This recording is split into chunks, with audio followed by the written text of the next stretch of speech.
Hi. അപ്പോൾ ഇതൊരു awareness video ആണ്. നമ്മളിപ്പോൾ കുറച്ചായിട്ട് ന്യൂസിലൊക്കെ കണ്ടുവരുന്നുണ്ട്, വ്യായാമം ചെയ്യുന്നതിനിടെ, വർക്കൗട്ട് ചെയ്യുന്നതിനിടെ കുഴഞ്ഞു വീണ് മരിച്ചു, അല്ലെങ്കിൽ ഹാർട്ട് അറ്റാക്ക് വന്ന് മരിച്ചു എന്നൊക്കെ അല്ലേ. ഇതിന് കാരണക്കാരൻ വർക്കൗട്ട് ആണോ?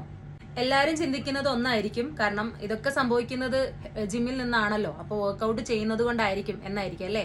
എന്നാൽ അത് തെറ്റായ ധാരണയാണ്. കാരണം ഹാർട്ടിന്റെ ഹെൽത്ത് ഇംപ്രൂവ് ചെയ്യാൻ ഏറ്റവും നല്ലത് വർക്കൗട്ട് ആണെന്ന് പഠനങ്ങൾ തെളിയിച്ചിട്ടുണ്ട്. അപ്പൊ എന്തായിരിക്കും റീസൺ, നമുക്ക് നോക്കിയാലോ. അപ്പൊ മെയിൻ റീസൺ എന്ന് പറയുന്നത്, നമ്മൾ വർക്കൗട്ട് സ്റ്റാർട്ട് ചെയ്യുന്നതിന് മുമ്പേ കുറെ വെറുതെ ഇരുന്നിട്ട് നമ്മൾ പെട്ടെന്ന് ഹൈ ഇന്റൻസിറ്റി ട്രെയിനിങ് ചെയ്യുമ്പോൾ നമ്മുടെ ഹാർട്ടിന് അത് ഉൾക്കൊള്ളാനാവില്ല. അപ്പോൾ നമ്മൾ എപ്പോഴും വർക്കൗട്ട് ചെയ്യുന്നതിന് മുമ്പ് വാമപ്പ് എന്നുള്ളത് ഇമ്പോർട്ടൻ്റ് ആയിട്ടുള്ള ഒരു കാര്യമാണ്. നമ്മൾ എപ്പോഴും ബോഡി വാമപ്പ് ചെയ്തിട്ട് മാത്രമേ ഹൈ ഇന്റൻസിറ്റി വർക്കൗട്ടുകളോ അല്ലെങ്കിൽ വെയിറ്റ് ട്രെയിനിങ്ങുകളോ ചെയ്യാൻ പാടുള്ളൂ.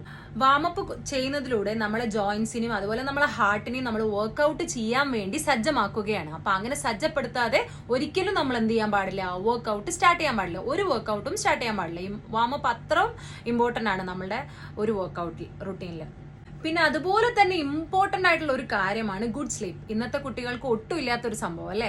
കാരണം സ്ലീപ്പ് എന്ന് പറയുന്നത് നമ്മളുടെ ഡെയിലി അല്ലെ നമ്മുടെ ലൈഫ് സ്റ്റൈലിൽ ഏറ്റവും ഇമ്പോർട്ടൻ്റ് ആയിട്ടുള്ള ഒരു കാര്യമാണ്. ആ സ്ലീപ്പ് ഇല്ലായ്മ എന്ന് പറയുന്നത് ഒരുപാട് രോഗങ്ങൾക്ക് കാരണമാകുന്നുള്ളത് പഠനങ്ങൾ തെളിയിച്ചിട്ടുണ്ട്. അപ്പം നമ്മൾ വർക്കൗട്ട് ചെയ്യുമ്പോൾ നമ്മൾക്ക് ബോഡിക്ക് ആവശ്യത്തിനുള്ള റെസ്റ്റ് നമ്മൾ കൊടുത്തേ പറ്റുള്ളൂ. അപ്പൊ ആ റെസ്റ്റ് കൊടുത്തിട്ട് മാത്രം നമ്മൾ വർക്കൗട്ട് ചെയ്യാം.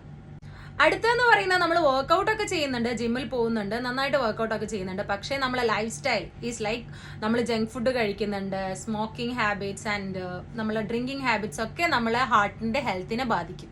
അപ്പൊ അതോ നമ്മൾ വർക്കൗട്ട് ചെയ്യുന്നുണ്ടെങ്കിൽ പോലും അത് നമ്മുടെ ഹാർട്ടിന്റെ ഹെൽത്തിനെ ബാധിക്കും. പിന്നെ പറയുന്നത്, നമ്മൾ സ്ട്രക്ചറൽ ഹാർട്ട് ഡിസീസസ് ഉള്ളവർക്കും ഓൾറെഡി ഹാർട്ട് പ്രോബ്ലംസ് ഉള്ളവർക്കും ആണ് ശ്രദ്ധിക്കേണ്ടത്. അവരും ഇതേപോലെ പ്രോബ്ലംസ് ഉണ്ടെങ്കിൽ അത് ചെക്കൗട്ട് ചെയ്തിട്ട് മാത്രം വർക്കൗട്ട് ചെയ്യുക. അല്ലാതെ നമ്മൾ വർക്കൗട്ട് ചെയ്തതിലൂടെ നമുക്ക് ഹാർട്ട് ഡിസീസസ് ഒരിക്കലും വരില്ല. കാരണം ഹാർട്ട് ഹെൽത്ത് ഇംപ്രൂവ് ചെയ്യാൻ ഏറ്റവും കൂടുതൽ ഹെൽപ്പ് ചെയ്യുന്നത് വർക്കൗട്ട്സ് ആണ്. അപ്പോൾ നമ്മൾ ഇതെല്ലാവരിലേക്കും ഷെയർ ചെയ്യുക. ബൈ.